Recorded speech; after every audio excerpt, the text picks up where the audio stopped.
কথাগুলো যদি শরিয়ার সম্মত হয় গ্রহণ করব, নাকি ভাই? আর শরিয়াত শুধু মুসলমানদের জন্য নয়, শুধু মুমিনদের জন্য নয়, শুধু গাছপালার জন্য নয়, পানির জন্য নয়, সূর্যের জন্য নয়, জমিনের জন্য নয়, গোটা মাখলুকাতের জন্য আল্লাহ পাক রব্বুল আলামিন আমার নবীকে রহমত হিসাবে নাজিল করেছেন। জনাবে মুহাম্মদুর রাসূলুল্লাহ সাল্লাল্লাহু আলাইহি ওয়াসাল্লাম তখন থেকে নবী, যখন আদম আলাইহিস সালাতু ওয়াস সালাম পানি এবং মাটির মধ্যে ঢেউ খেলতেছিলেন, মানে তার জন্মই হয় নাই, তখন থেকেই আমার নবী নবী, ঠিক না? আল্লামা সুয়ুতি রহমাতুল্লাহ আলাইহি খাসাইসুল কুবরার মধ্যে এই বিষয় বহুত হাদিস নিয়ে আসছেন, আপনারা দেখে নিয়েন।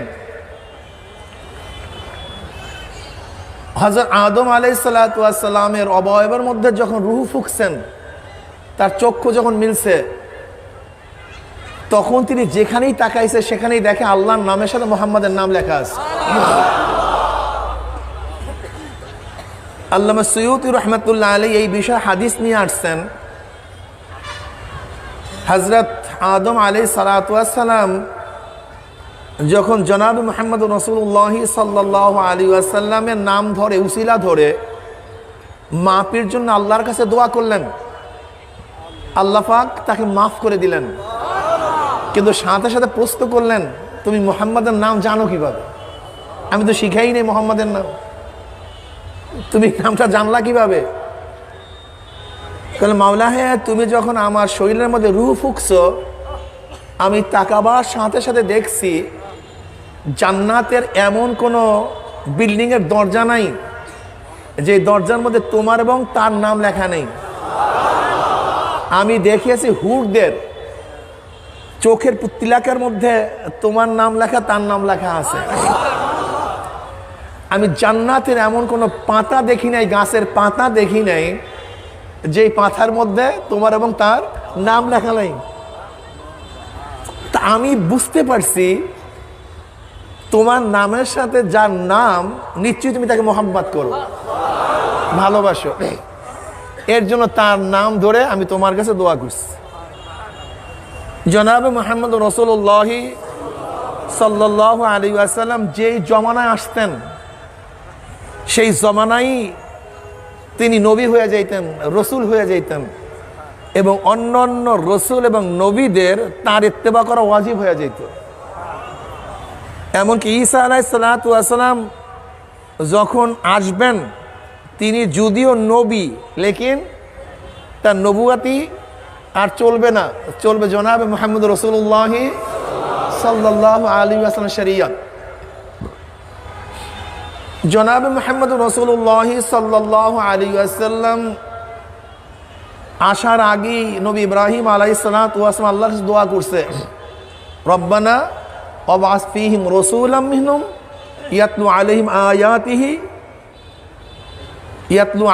আয়াতিহি আয়াতিকা ওয়া ইউআল্লিমুল কিতাবা ওয়াল হিকমা ওয়া ইউযাক্কিহিম। রব্বানা ওয়াবআস ফীহিম রাসূলাম মিনহুম ইয়াতলু আলাইহিম আয়াতিকা ওয়া ইউআল্লিমুল কিতাবা ওয়াল হিকমা ওয়া ইউযাক্কিহিম। অনেক আগে দোয়া করছে, আল্লাহ তুমি আমাদের মধ্য থেকে এমন একজন রসুল প্রেরণ করো, ইয়াতলু আলাইহিম আয়াতিকা ওয়া ইউআল্লিমুল কিতাবা ওয়াল হিকমা ওয়া ইউযাক্কিহিম। তার জবাবে আল্লাহ পাক রব্বুল আলামিন কি জবাব দিয়েছেন? রব্বানা হুয়াল্লাযী বাআসা বিল উম্মিয়্যিনা রাসূলাম মিনহুম ইয়াতলু আলাইহিম আয়াতিহি ওয়া ইউযাক্কিহিম ওয়া ইউআল্লিমুল কিতাবা ওয়াল হিকমা ওয়া ইন কানু মিন ক্বাবলু লাফি যালালিম মুবিন। এই জবাব আসছে অনেক পরে। হযরত ঈসা আলাইহিস সালাতু ওয়াস সালাম, নবী আলাইহিস সালাতু ওয়া আসার বিশারাত দিয়েছেন, ইসমু আহমদ, আমার পরে একজন নবী আসবে যার নাম কি? আহমদ। হযরত আসার আগে তার মা স্বপ্ন দেখেছেন যে তার পায়ের গোড়ালুর থেকে, নখের থেকে একটা আলো বের হয়ে গেছে, যে আলো রোম পারস্যের সমস্ত প্রসাদকে আলোকৃত করে ফেলেছে, শিয়ারা সমস্ত প্রসাদকে আলোকৃত করে ফেলাইছে। আব্দুল মুত্তালিব কাবা গৃহে শয়ন অবস্থায় ছিলেন, তখন স্বপ্ন দেখছে। নবী আলাইহিসসালাতু ওয়াসসালামের বিশারাত অনেক আগের থেকেই ছিল, তার মার স্বপ্ন ছিল, নবী ইব্রাহিমের দোয়া ছিল। জনাব মুহাম্মদ রাসূলুল্লাহ সাল্লাল্লাহু আলাইহি ওয়াসাল্লাম যখন দুনিয়াতে আসছেন, আসার সময় কত মুজিজা এ সম্পর্কে কম বেশি আমরা সবাই জানি, কি কথা ঠিক না? আমেনা তো অনুভবই করতে পারেন নাই তার পেটের মধ্যে বাচ্চা আছে, পেট বড়ও হয়নি। জনাব মুহাম্মদ রাসূলুল্লাহ সাল্লাল্লাহু আলাইহি ওয়াসাল্লাম দুনিয়াতে আসছেন, তার কোনো কষ্টও হয় নাই। নবী আলাইহিসসালাতু ওয়াসসালাম হালিমে সাদিয়ার ঘরে যখন যাইতেছিলেন, তখন তার উটনির অবস্থা কি ছিল এ সম্পর্কে আমরা সবাই জানি। সেখানে তিনি লালিত পালিত হইতেছিলেন। এখানে শুধু একটা মাসালা বয়ান করব। তৎকালীন সময় দুধ পান করাবার জন্য অন্য জায়গায় দেওয়া হইতো কেন, কারণটা কি? এইটা একটা প্রশ্ন, যে ধাত্রীর কাছে দুধ পান করার জন্য কেন দেওয়া হইতো, কারণটা কি? এর বহুত কারণ ছিল। এর মধ্যে জ্ঞানীরা বলে যে আরব্য মহিলারা বেশি বেশি বাচ্চা প্রসব করা তাদের গৌরবের বিষয় ছিল। আর মহিলারা যত বেশি বাচ্চাদেরকে দুগ্ধ পান করায়, তখন তাদের বাচ্চা দেরিতে আসে। আর তারা যদি দুগ্ধ পান কম করায়, তাদের বাচ্চা তাড়াতাড়ি আসে। বেশি পান করালে দেরিতে আসে।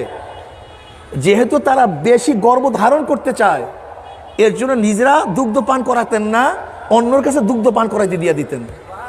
এর জন্য আরব্য মহিলারা, কুরাইশরা বেশি বেশি বাচ্চা প্রসব করার কারণে তারা নিজেদেরকে দুধ পান করাইতেন না, অন্যের কাছে দুধ পান করাবার জন্য দিতেন।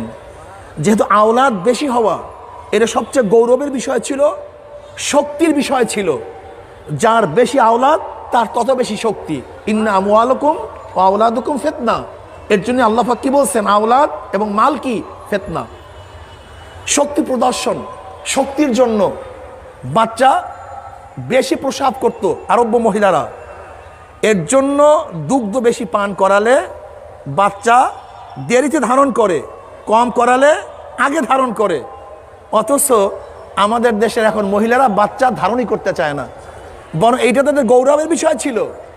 নবী আলাইহিসসালাতু ওয়াসাল্লাম ফরমান, তোমরা ওই গোত্রে বিবাহ করবা যেই গোত্রের মেয়েদের বাচ্চা বেশি হয়।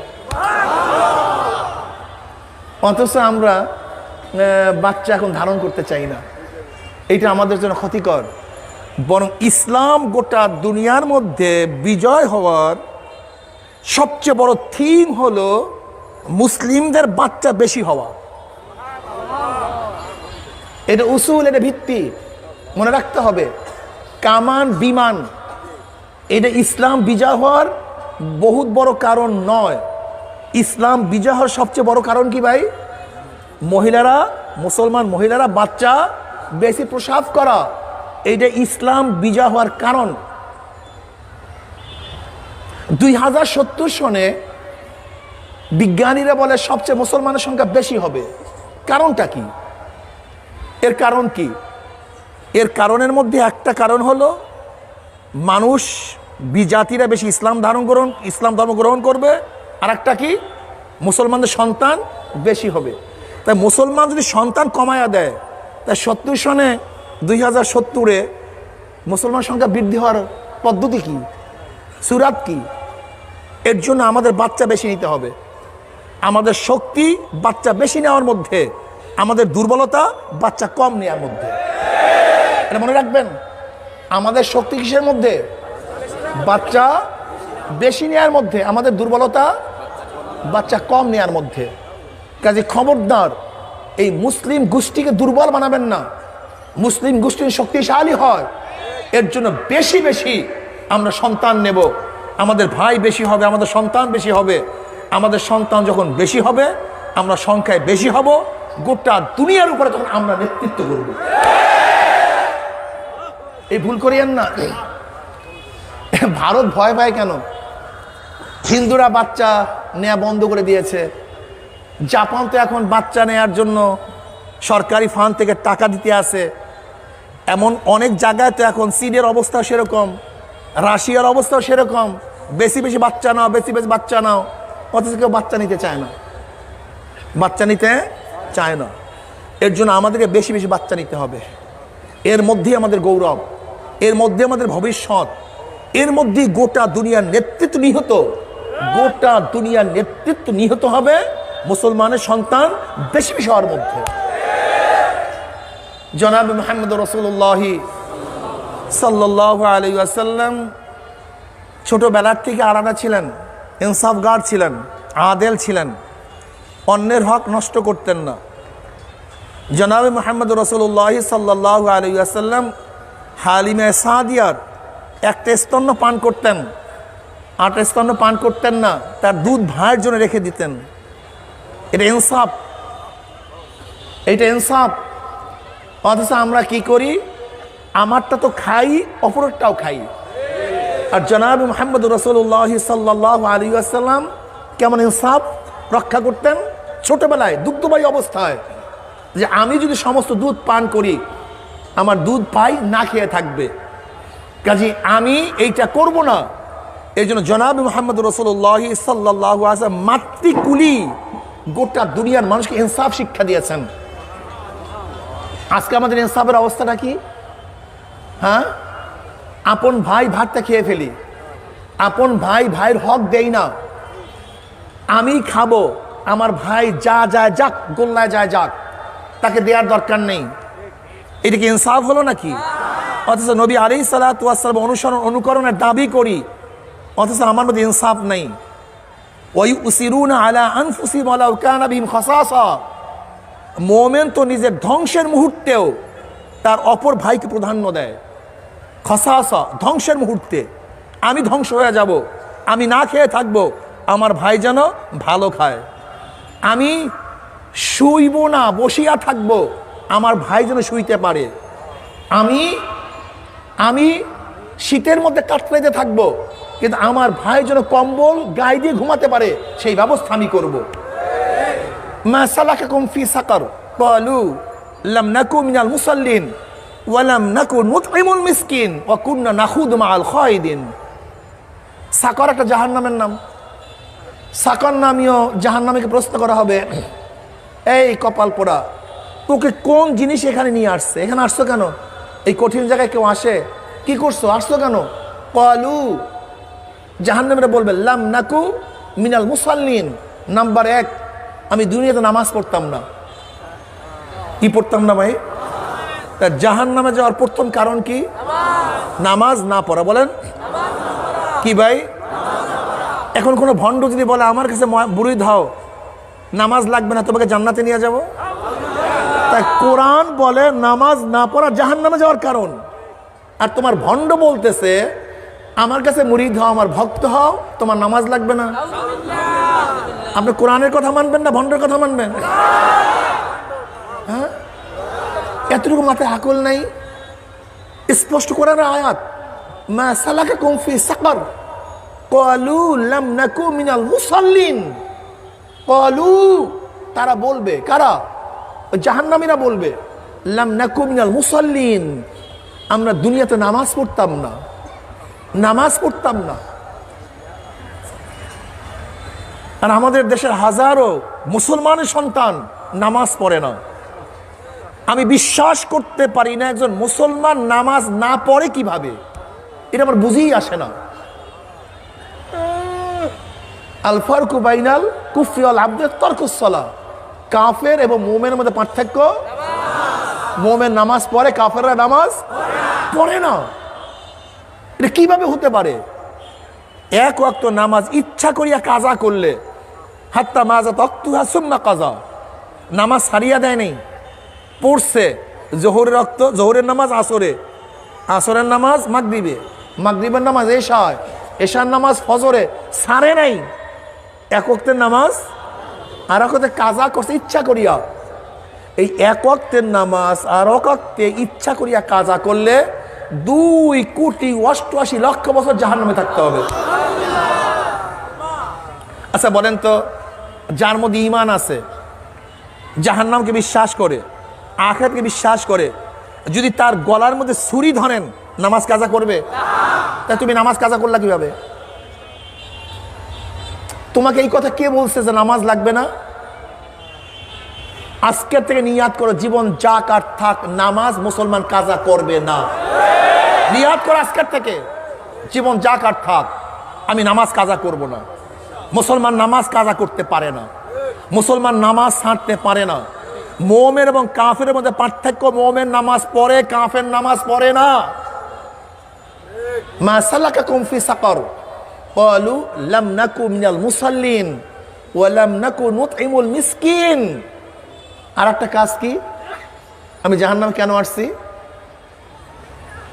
জাহান্নামে আসার কারণ, আমার বিবাহিত মেয়ের বিবাহিত 1000 কোটি টাকা খরচ করছি, কিন্তু পাশের গরিব মানুষটার বিবাহে তার জামাইকে একক তো খাওয়াতে পারে নাই, কিন্তু আমি দেখি নাই। আমি তো আমেরিকার থেকে বাজার করছি, কিন্তু পাশের বাড়ির গরিব মেয়েটাকে উঠাইয়া দিবে একটা কাপড়ের ব্যবস্থা করি নাই। আমার টেবিলের মধ্যে তো হরেক রকমের খানা ছিল, কিন্তু পাশের বাড়ির গরিব সারা রাত্র না খেয়ে কাতরাইছে, এক লোকমা খানার ব্যবস্থা আমি করি নাই। আমার তো ল্যাব তোষক জাজিম এয়ার কন্ডিশনের অভাব ছিল না, আর পাশের বাড়ির গরিব বাচ্চাটা বস্ত্রের অভাবে সারা রাত্র থরথর করে কাঁপতেছিল, কিন্তু একটা সোয়েটারের ব্যবস্থা আমি করি নাই। নবী আলাইহিস সালাতু কি বলছেন? যদি পাশের বাড়ির ব্যক্তি না খেয়ে থাকে আর তুমি পেট পুরাইয়া খাও, তাহলে তুমি খানা খাও নাই, জাহান্নামের আগুন ফাটার মধ্যে ঢুকাইছো।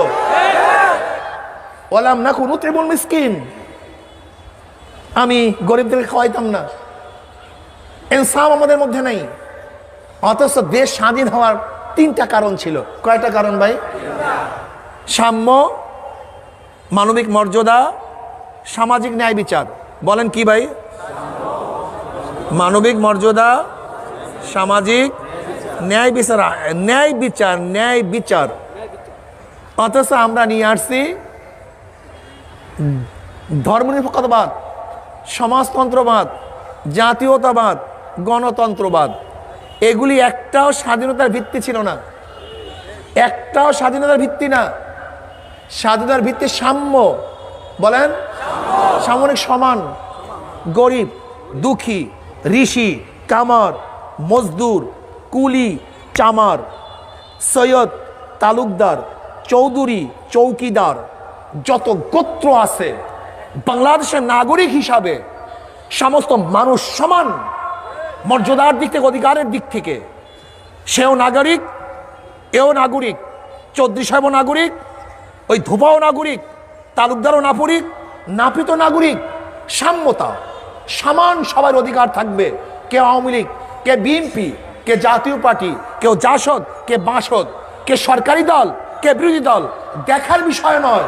বাংলাদেশের নাগরিক হিসাবে প্রত্যেকের অধিকার সমান। সাম্য, সাম্য, সাম্য।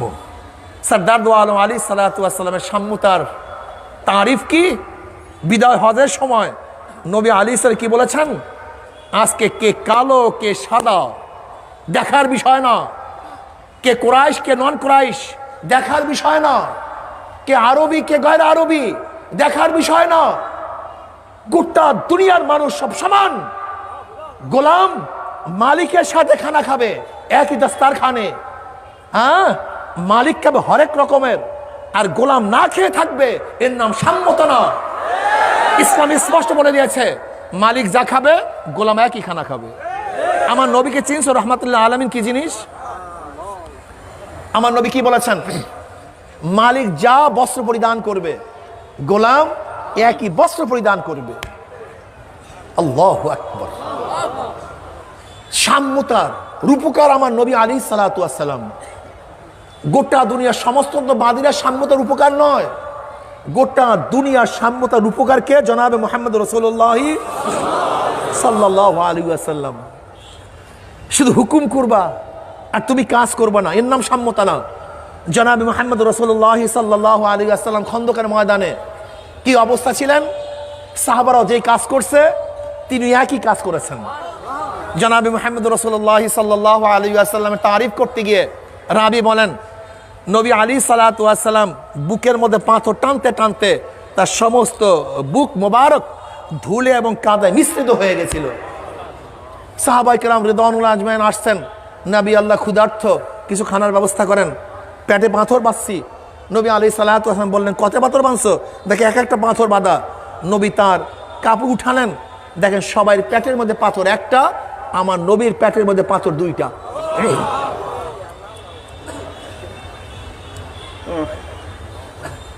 কোথায় সাম্যতা? কোথায় সাম্যতা? আজকে সব কিছু অধিকার ভোগ করবে, আর যারা ক্ষমতায় থাকবে না তারা ভোগ করবে না। সাম্যতা না, এটা স্বাধীনতার ভিত্তি নয়। স্বাধীনতার ভিত্তি সাম্য। কে সরকারি দল, কে বিরোধী দল, কে উঁচা, কে নিচা, কে বংশীয়, কে নন বংশীয়, দেখার বিষয় নয়। বাংলাদেশের নাগরিক সবার অধিকার সমান। জনাবে মুহাম্মদ রাসূলুল্লাহ সাল্লাল্লাহু আলাইহি ওয়াসাল্লাম সবার অধিকারকে সমানই করেন নাই, বরং যে যত কামাই করতে পারো বংশের দিক থেকে কার করে মর্যাদা হবে না, যে যত আমল করবা তার মর্যাদা তত বাড়তে থাকবে। কেমন? বেলাল হাবশী রাদিয়াল্লাহু তাআলা গোলাম, গোলাম, নিজেও গোলাম, বাবাও গোলাম, দাদাও গোলাম, কুচ্ছিত কালো, ওট ছিল তোতলা। অথচ কি অবস্থা? নবী আলাইহিস সালাতু ওয়া ফরমান, কিয়ামতের ময়দানে সমস্ত মানুষ উঠবে পায়ে হাঁটিয়া হাঁটিয়া, আর বেলালে হাবশী তার মর্যাদার কারণে কিয়ামতের ময়দানে উঠবে উটের পিঠে চড়িয়া। কি ভাবছেন? কি দেখছেন সাম্যতা কোথায় চলে গেছে? ইসলাম দিছে, অন্য কেউ না। গোটা দুনিয়ার মধ্যে সক্রেটিস বলেন, অ্যারিস্টটল বলেন, প্লেটো বলেন, মন্টেস্কো বলেন, লক বলেন, রুশো বলেন, যত বড় বড় পলিটিক্যাল বিজ্ঞানীরা আছে, নবী আলাইহিস সালাতু ওয়াস সালাম মানুষের মধ্যে যে সাম্যতা সৃষ্টি করেছেন, গোলামদেরকে যে মর্যাদা দিয়েছেন, গোটা দুনিয়ার মধ্যে এরকম মর্যাদা দেওয়ার কোনো বিজ্ঞানী, কোনো দার্শনিক, কোনো রাজনীতিবিদ পয়দাই হয় নাই। নবীকেই চিনো না তুমি, সমস্যা এখানে। নবীকেই চিনলা না, আমার নবীকেই চিনো না। বিশ্বাস কর আল্লাহর কসম, অনেকে আমার নবীকে চিনে না। আমার নবীকে এক একজন এক এক ধরনের চিনে, কিন্তু নবী কি? আমার নবীর মর্যাদাটা কি? তিনি কি করেছেন? আল্লাহু আকবার।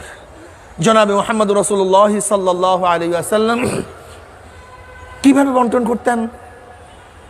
আগেই নিজে খাইতেন? ওমর ইবনে হযরত আবু বকর, হযরত আবু হুরায়রা রাদিয়াল্লাহু ফরমান, আমরা আহলে সুফফার মধ্যে ছিলাম, ক্ষুধার্ত, কিচ্ছু নাই, খানাফিনা, ক্ষুধায় মসজিদের বাহিরে নেমে গেছে। কেন? আমাকে দেখবে, আমার চেহারার দিকে তাকাবে, আমি ক্ষুধার্ত অবস্থায় দেখে হয়তো দাওয়াত দিবে, এর জন্য আমি মসজিদের গেটে বসে গেছি যেখান থেকে মুসল্লিরা যায়। হযরত ওমর ইবনে খাত্তাব রাদিয়াল্লাহু বের হইছেন, আমি তাকে সালাম দিলাম, তিনি সালামের জবাব দিছেন।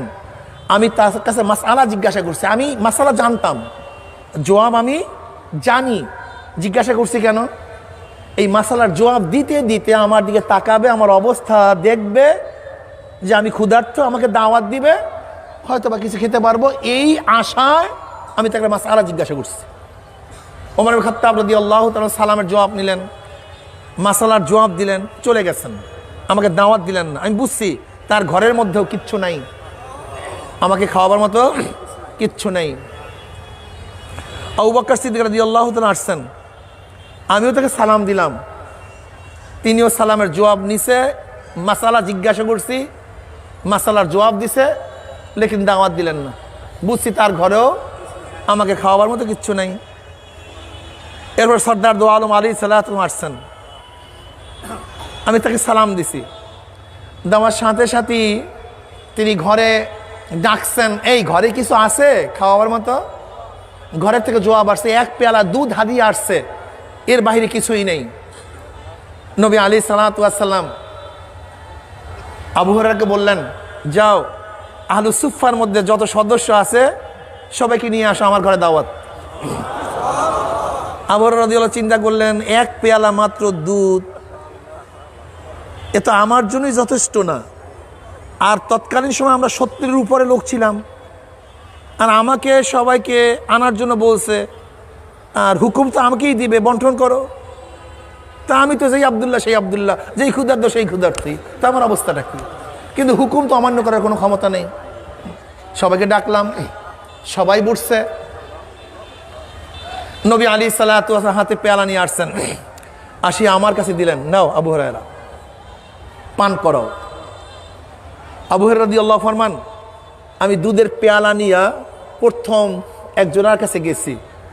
সবাই তো ক্ষুধার্ত, কারোর পেটের মধ্যে কিচ্ছু নেই।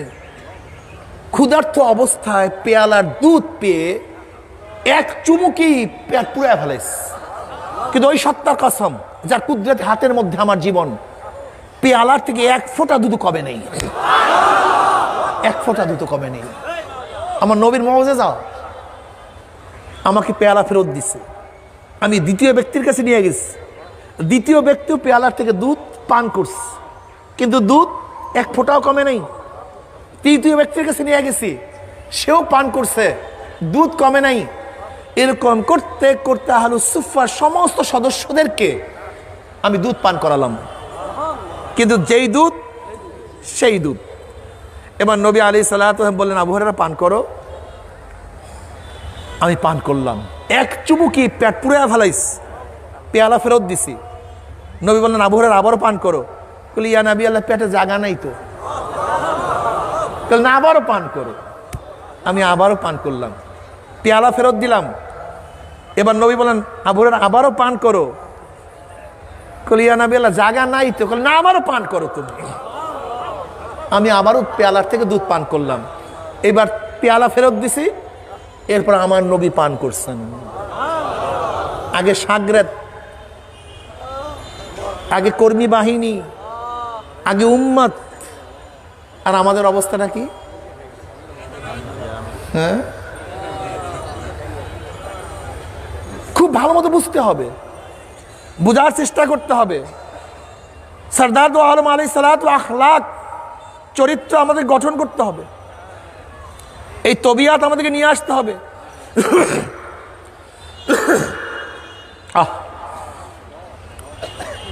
আজকে আমাদের মধ্যে সেই ইনসাফ নাই, সাম্যতা নাই। সাম্যতা আমাদের মধ্যে কোথায়? সাম্যতা। অথচ এই সাম্যতার জন্য কত চেষ্টা সাধন আমরা করি, আর মানুষকে আজকে হত্যা করি, জুলুম করি, অত্যাচার করি। মানুষের মধ্যে মোহাব্বত, সেই ভালোবাসা কোথায় যে চলে গেছে আমার জানাই নেই। জনাবে মুহাম্মদ রাসূলুল্লাহ সাল্লাল্লাহু আলাইহি ওয়াসাল্লাম ইনসাফ রক্ষা করতেন। জনাবে মুহাম্মদ রাসূলুল্লাহ সাল্লাল্লাহু আলাইহি ওয়াসাল্লাম নবুয়তি পাওয়ার আগেই সমাজসেবক ছিলেন। কি ছিলেন ভাই? সমাজসেবক ছিলেন। জুলুমের বিরুদ্ধে কাজ করেছেন। এই যে হিলফুল ফুজুল, এই হিলফুল ফুজুল জনাবে মুহাম্মদ রাসূলুল্লাহ সাল্লাল্লাহু আলাইহি ওয়াসাল্লাম নবুয়তের আগের ঘটনা। আরব কোন এক গরিব ব্যক্তির মাল কিনার পরে ওই বড়লোক বেচারা দাম দেয় না, কিন্তু বেচারা কিছু বলতেও পারে না, গরিব মানুষ, দুর্বল মানুষ। শোক গাথা কবিতা আবৃত্তি করতেছিল পাহাড়ে উঠা। তখন আরব্য গোত্ররা একত্রিত হয়ে শপথ করছিল, আমরা মাজলুমের পক্ষে, জালেমের বিপক্ষে। যদি কেউ আমাদের আক্রমণ করে সম্মিলিতভাবে আমরা তার প্রতিহত করব। ওই মাজলিসে জনাবে মুহাম্মদ রাসূলুল্লাহ সাল্লাল্লাহু আলাইহি ছিলেন। এই মাজলিসটার নাম হলো হিলফুল ফুজুল। জালেমের বিপক্ষে, মাজলুমের পক্ষে। তখন নবী হন নাই। নবী আলাইহিস সালাতু ওয়াস সালাম বলেছেন, নবুয়তি পাওয়ার পরে আজও যদি আমাকে কেউ এরকম কোন মাজলিসে ডাকে, তাহলে আমি সেখানে উপস্থিত হব। আজকে নবীর চরিত্র কোথায়? নবীর চরিত্র গঠন করি না কেন? আজকে মাজলুমদের বিপক্ষে আমরা থাকবো না জালেমদের বিপক্ষে থাকবো? মাজলুমের পক্ষে থাকবো না জালেমের পক্ষে থাকবো? জি মাজলুম হোক, তার পক্ষেই আপনাকে থাকতে হবে। চাই সে হিন্দু হোক, চাই খ্রিস্টান হোক, চাই ইহুদি হোক, জি হোক না কেন, যে মাজলুম তার পক্ষে মুসলমান থাকবে। মুসলমান সব সময় জালেমের বিপক্ষে, মাজলুমের কার বিপক্ষে ভাই? জালেমের বিপক্ষে, মাজলুমের পক্ষে। মুসলমান সব সময় জালেমের বিপক্ষে, মাজলুমের পক্ষে। ইসলাম সম্পর্কে আমরা জানি না। হযরত আলীউল মুর্তজা রাদিয়াল্লাহু তাআলার খেলাফতের আমলে তার একটা বর্ম হারানো গেছে। হঠাৎ দেখে একটা বর্ম কার কাছে? ইহুদির কাছে বিক্রি করতেছে। আলী রাদিয়াল্লাহু বললেন এই বর্মটা তো আমার। ইহুদি বলছেন এইটা আমার। তিনি বিচার দিচ্ছেন কাজীর কাছে। এবার বিচারক উভয়কে ডাকছে, ইহুদিকেও ডাকছে, আলী রাদিয়াল্লাহুকে ডাকছে। এখন আলী রাদিয়াল্লাহু বলতেছে আপনার কি কোনো সাক্ষী আছে? বলে হ্যাঁ সাক্ষী আছে। বলে কে? বলে আমার গোলাম আর আমার ছেলে হাসান। বলে বাবার পক্ষে ছেলের সাক্ষী আর মালিকের পক্ষে গোলামের সাক্ষী গ্রহণযোগ্য না, এর বাহিরে কোনো সাক্ষী আছে? বলেন না। কাল তাহলে বর্মকার ইহুদি। ইহুদি আশ্চর্য হয়ে গেছে। খলিফাতুল মুমিনিন আলী তখন সমস্ত মুমিনের প্রেসিডেন্ট, খলিফা, বাদশাহ, অথচ তার পক্ষে রায় যায় নাই, রায় চলে গেছে ইহুদির পক্ষে। আজকে গোটা দুনিয়ার মধ্যে চিন্তা করা যায় যে প্রেসিডেন্টের বিপক্ষে রায় চলে যাবে, প্রাইম মিনিস্টারের বিপক্ষে রায় চলে যাবে, কিন্তু ইসলামের পক্ষে এটা সহজ, ইসলামের মধ্যে একেবারে সহজ। তখন ইহুদি বলছিল এই বর্মা আমার না, এইটা তার, আমাকে কলেমা পড়াও। যে ইসলামের মধ্যে এত সুন্দর ইনসাফ, এই ইসলামের বাহিরে আমি এক সেকেন্ডও থাকতে চাই না, আমাকে কলেমা পড়াও।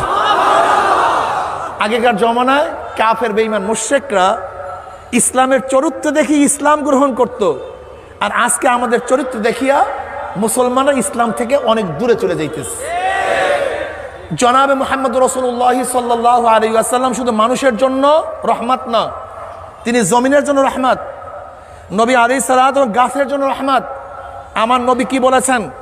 বিনা জরুরতে একটা গাছের ডালও ছিঁড়িও না, সে কষ্ট পাবে। নবী আলাইহিস সালাতু জানোয়ারের জন্য রহমত। তিনি কি বলেছেন? যে তোমাদের কাজ শেষ, বোঝা বহন শেষ, জলদি জলদি নেমে পড়ো। তোমরা উটকে, গাদাকে, ঘোড়াকে তোমরা রেহাল বানায়ও না, তোমরা মেম্বার বানায়ও না। জনাবে মুহাম্মদ রাসূলুল্লাহ সাল্লাল্লাহু আলাইহি কি বলেছেন? তোমরা জানোয়ারকে ভোতা ছুরি দিয়ে জবাই করো না, জানোয়ার কষ্ট পাবে। জনাবে মুহাম্মদ রাসূলুল্লাহ সাল্লাল্লাহু আলাইহি ওয়াসাল্লাম জানোয়ারের জন্য রহমত। বুখারীর মধ্যে রওয়ায়াত আসছে, জাহান্নামের মধ্যে এক মহিলাকে দেখে বিলাল তার নখ দিয়ে বারবার আশ্রাইতেছে। প্রশ্ন করা হয়েছে কেন? বলে এই মহিলা এই বিড়ালকে কষ্ট দিছে, বিড়ালকে কষ্ট দিছে। বিড়ালকে কষ্ট দেওয়া জায়েজ নেই, গরুকে কষ্ট দেওয়া জায়েজ নেই, কোনো জানোয়ারকে কষ্ট দেওয়া জায়েজ নেই। তুমি কি দেখো নাই বনি ইসরাইলের এক উল্টা মহিলা, খারাপ মহিলা, আল্লাহর এক মাখলুক কুকুরকে পানি পান করাবার জন্য আল্লাহ পাক তাকে মাফ করে দিয়েছেন। আর আমরা কি করতেছি বর্তমানে? আশরাফুল মাখলুকাত মানুষের উপর জুলুম করতেছে, অত্যাচার করতেছে। অথচ বনি ইসরাইলের কুলটা মহিলা একটা কুকুরকে পানি পান করাবার কারণে আল্লাহ তাকে মাফ করে দিচ্ছে। বাইজিদ বুস্তামি রহমতুল্লাহ আলাইহির ঘটনা আপনারা জানেন। বাইজিদ বুস্তামি রহমতুল্লাহ ইন্তেকালের পরে তার শাগির্দ তাকে স্বপ্ন দেখে, জিজ্ঞাসা করছে হযরত আল্লাহ আপনার সাথে কি ব্যবহার করেছেন? বলে আল্লাহ মাফ করছে ঠিকই, লেকিন ঘটনা খুব খারাপ হয়ে গেছিল। বলে তা আবার কি? বলে আল্লাহ আমার কাছে প্রশ্ন করছে বাইজিদ কি নিয়ে আসছো? এখন আমি দেখি আমার নামাজের মধ্যে গলত, রোজার মধ্যে গলত, ইবাদতের মধ্যে গলত, আল্লাহর কাছে পেশ করবো এমন কোনো ইবাদত আমি দেখি না। হঠাৎ চিন্তা করছি ভেজাল মুক্ত আমার কাছে আমার ঈমান আছে। কি আছে? আমি বলছি আল্লাহ আমি কিছু নিয়ে আসতে পারিনি, ঈমান নিয়ে আসছি। কি নিয়ে আসছি? ভেজাল মুক্ত ঈমান। আল্লাহ পাক বললেন বাইজিদ লাইলাতুল লাবানের কথা মনে আছে? দুধের রাত্রির কথা মনে আছে? এবার চমকে গেছে। দুধের রাত্রি, এক রাতে বাইজিদ বুস্তামি রহমতুল্লাহ আলাইহি ঠান্ডা দুধ পান করছিলেন, পেট খারাপ হয়ে গেছিল। তখন তিনি বলছিলেন ঠান্ডা দুধ পান করার কারণে আমার পেট খারাপ হয়েছে। এবার আল্লাহ পাক বললেন বাইজিদ রে তোর ঈমান কি ছিল? ওয়াশাররিহি ওয়া খায়রিহি মিনাল্লাহি তাআলা ওয়াল বাসি বাদাল মাউত। ভালো এবং মন্দ কার থেকে? তো এখন তো খারাপের মালিক ঠান্ডা দুধকে বানাইছো, তা আমার থেকে তো খারাপের কথা তুই বলছিলি কিন্তু বিশ্বাস তো করো নাই, তোর ঈমানের অবস্থা কি? ব্যাস বলেন তো আমাদের অবস্থাটা কি? হ্যাঁ, ঠান্ডা দুধ পান করার কারণে পেট খারাপ, অথচ আমার ঈমান কি? খয়রিহি ওয়া শাররিহি, ভালো এবং মন্দ কার থেকে? দুধের থেকে না, অমুকের থেকে না, তমুকের থেকে না।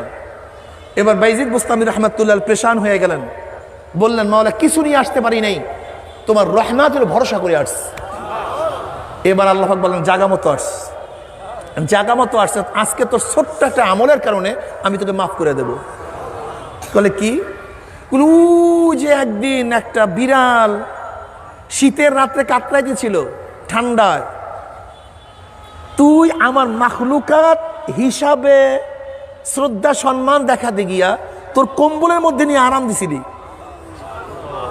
তুই তো আরাম দিছি বিড়ালকে, আর বিড়াল আমার কাছে দোয়া করতেছিল, আল্লাহে যেই তোমার বান্দা আমাকে আরাম দিছে, তুমি জাহান্নামের কষ্ট দিও না, জান্নাতের আরাম দিও।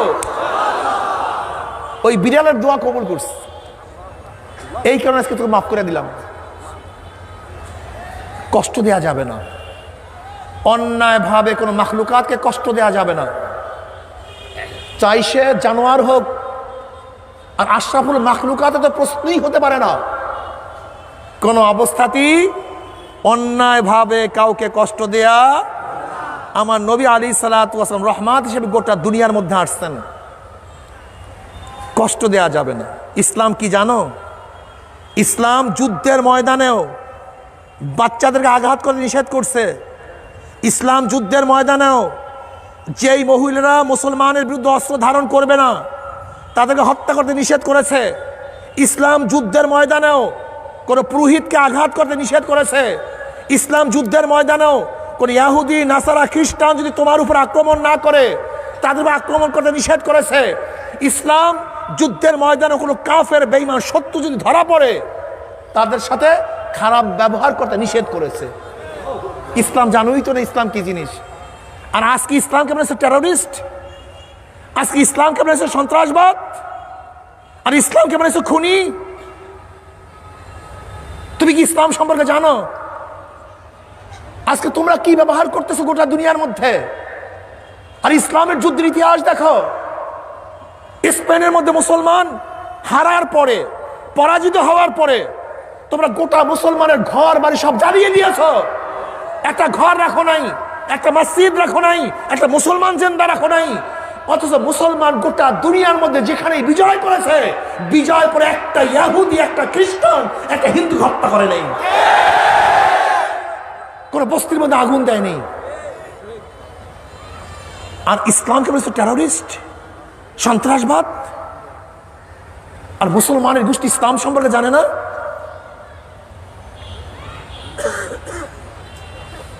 আল্লাহু আকবার। ইসলামের সাথে শান্তির কোনো ধর্ম গোটা দুনিয়ার মধ্যে নেই।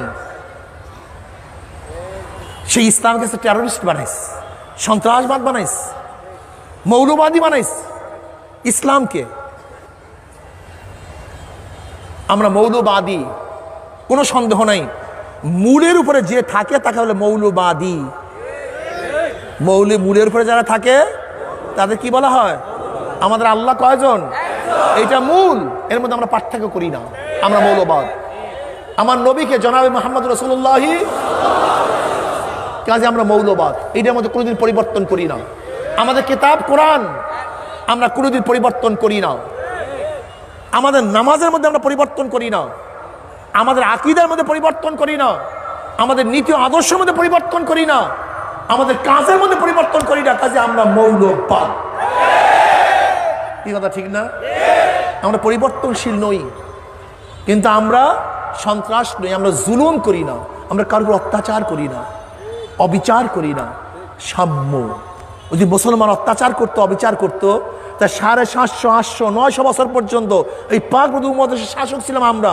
একটা মন্দির থাকার কথা ছিল না, একটা মন্দিরও থাকার কথা ছিল না, একটা হিন্দুর গোষ্ঠীও থাকার কথা ছিল না। তুমি কি জানো পানিপথের যুদ্ধে বাদশাহ আকবরের সাথে যে যুদ্ধ হয়েছিল, সেই যুদ্ধের মধ্যে কত হিন্দু মারা গেছে তার কোনো ঠিক ঠিকানা নেই। শুধু ব্রাহ্মণ যে মারা গেছে, ব্রাহ্মণদের পৈতার ওজন করছিল, পৈতার ওজন হয়েছে 72.5 মণ। শুধু পৈতার ওজন, যেই কজন ব্রাহ্মণ মারা গেছে। আমরা জুলুম করি না, অত্যাচার করি না, অবিচার করি না। আমরা কাউর ধর্মের উপরে জোর করে ধর্ম বন্ধ করার চেষ্টা করি না। আমরা জোর করে কাউকে ধর্মান্তরিত করি না। এটা ইসলাম, এটা মুসলমান। স্বাধীনতার সময় আমার দাদাজানের কাছে আসছে অনেকেই ইসলাম গ্রহণ করার জন্য। আমার দাদাজান বলছেন, এখন তোমার মুসলমান দরকার নাই, তুমি আমার বাড়িতে থাকো, মাদ্রাসায় থাকো, দেশ শান্ত হোক, এরপরে তোমার ইসলাম যদি ভালো লাগে তখন তুমি মুসলমান হইও। আর ইসলামকে টেররিস্ট বানায় ফেলাইস, সন্ত্রাসবাদ বানায় ফেলাইস। ইসলামের সাথে শান্তির কোনো ধর্ম গোটা দুনিয়াতে নেই, থাকতে পারে না, পারে না। ইসলাম ও মুসলমান তো নিজেও খায়, পাড়া প্রতিবেশীকেও খাওয়ায়। এখানে নবী এই কথা বলেন না যে পাড়া প্রতিবেশী যদি মুসলমান হয় তাকে খাওয়াও, মুসলমান না হয় খাওয়ায়ও না, এই কথা বলছে নাকি? পাড়া প্রতিবেশী যদি হিন্দু হয়, সে না খায়া থাকলে আর তুমি খায়া থাকলে ঠিক না। নবী ইব্রাহিম আলাইহিসসালাম মেহমান ব্যতীত খাইতেন না। একদিন মেহমান পাইতেছিল না, হঠাৎ বের হয়েছেন, এক ভিক্ষুক পাইছে, ভিক্ষুককে নিয়ে আসছে, ভিক্ষুক বসছে দস্তরখানে। এখন ভিক্ষুক শুরু করছে বিসমিল্লাহ ওয়াল উজ্জা, লাত এবং উজ্জার নামে খানা শুরু করছে। কার সামনে? নবী ইব্রাহিম আলাইহিসসালামের সামনে। বলে তুমি ভূতের নামে, মূর্তির নামে খানা খাওয়া শুরু করছো, ওঠো এখান থেকে, তুমি বিসমিল্লাহির রহমানির পড়িয়া খাও। এবার ভিক্ষুক বলতেছে, আমি ঈমান আনার জন্য আসিনি, খাওয়ার জন্য আসছি। খাওয়াইলে খাওয়াও, না খাওয়ালে যাই। তাহলে ভাগো, আমি তোমাকে খাওয়াবো না, আমি তোমাকে খাওয়াবো না। ভিক্ষুক রওনা করছে। অমনি আল্লাহ ডাক দিয়ে বলে, ইব্রাহিম, ও 80 বছর পর্যন্ত লাত ও উজ্জার নামে খানা খায়, একদিনও আমি খানার দস্তারখান থেকে ওকে তুলিয়া দেই নাই। আর তোর সামনে একদিন লাত ও উজ্জার নাম লওয়ার সাথে সাথে দস্তারখান উঠিয়ে দিছ। নবী ইব্রাহিম আলাইহিস সালাম দৌড়াইস, জলদি আয়, আমার নবুয়তে শেষ হয়ে যাইতেছে, জলদি আয়, তোর মনে যা চায় তা বলিয়া খা, তবে দস্তারখানে আস। আল্লাহ পাক খানাকে আম করছেন, হিন্দুদের জন্য খানাকে আম করছেন, খ্রিস্টানদের জন্য খানাকে আম করছেন। আল্লাহ পাক রব্বুল আলামিন হিন্দুর জমিনের মধ্যে যেই বৃষ্টি, মুসলমানের জমির মধ্যে একই বৃষ্টি, হিন্দুর জমিনের মধ্যে যেই ফসল, মুসলমানের জমির মধ্যে একই ফসল, খ্রিস্টানের টিউবওয়েলের মধ্যে যেই পানি, মুসলমানের টিউবওয়েলের মধ্যে একই পানি।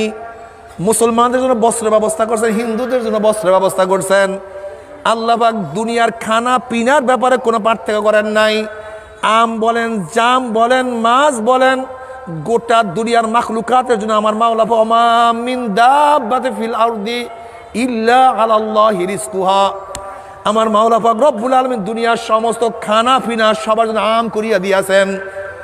এর জন্য কোনো দেশ যদি মুসলমান হয়, কোনো দেশের ক্ষমতা যদি মুসলমানের কাছে আসে, সেই দেশে কোনো হিন্দু যদি থাকে, খ্রিস্টান যদি থাকে, ইহুদি থাকে, তাদের খানার কোনো অভাব হতে পারে না, তাদের বস্ত্রের কোনো অভাব হতে পারে না, তাদের ঘরের কোনো অভাব হতে পারে না। যদি ইসলাম খানাকে আম করিয়া দিছে, আল্লাহ পাক খানাকে আম করিয়া দিছে, মুসলমান শাসকও খানাকে আম করিয়া দিছে, মুসলমান শাসকও বস্ত্রকে আম করিয়া দিছে, মুসলমান শাসক চিকিৎসাকে আম করিয়া দিছে, মুসলমান শাসক গৃহকে আম করিয়া দিছে। কাজী মুসলমান শুধু মুসলমানদের জন্য রহমত না, মুসলমানও গোটা মাখলুকাতের জন্য রহমত। সবাই বলেন সুবহানাল্লাহ। মুসলমান সবার জন্য রহমত, মুসলমান গাছের জন্য রহমত, মুসলমান মাছের জন্য রহমত, মুসলমান মাটির জন্য রহমত, মুসলমান মালের জন্য রহমত। কিভাবে মালের জন্য রহমত? আজকে দেখেছেন মন্ত্রী সভার সচিব সাহেব কি বলেছেন? মাত্র 10টা লোক দেন, আমি বাংলাদেশকে কন্ট্রোল করিয়া দেই, বাংলাদেশটাকে সাজাইয়া দেই। কয়টা লোক? মাত্র 10টা লোক দেন। 10টা লোক আওয়ামী লীগ তৈয়ার করতে পারে নাই, বিএনপির 10টা লোক চরিত্রবান তৈয়ার করতে পারে নাই, গোটা ইউনিভার্সিটি, গোটা শিক্ষা ডিপার্টমেন্ট মাত্র 10টা চরিত্রবান লোক তৈয়ার করতে পারে নাই। অথচ কোরআন ও হাদিস লক্ষ লক্ষ কোটি কোটি চরিত্রবান মানুষ তৈয়ার করে ফেলাইছে। গোটা রাজনীতি মাত্র 10টা লোক তৈয়ার করতে পারে নাই। অথচ আমাদের কাছে পাওয়ার নাই, আমাদের কাছে শক্তি নাই, কিন্তু হাজারো রিক্সাওয়ালা আছে, গোটা দুনিয়া তাদের ডাইন হাতে দিয়ে দেওয়া হবে। দুনিয়ার মধ্যে লাথি মারবে, কিন্তু এক লোকমা হারাম তাদের প্যাডের মধ্যে ঢুকাবে না। ইসলাম চিনো কি জিনিস?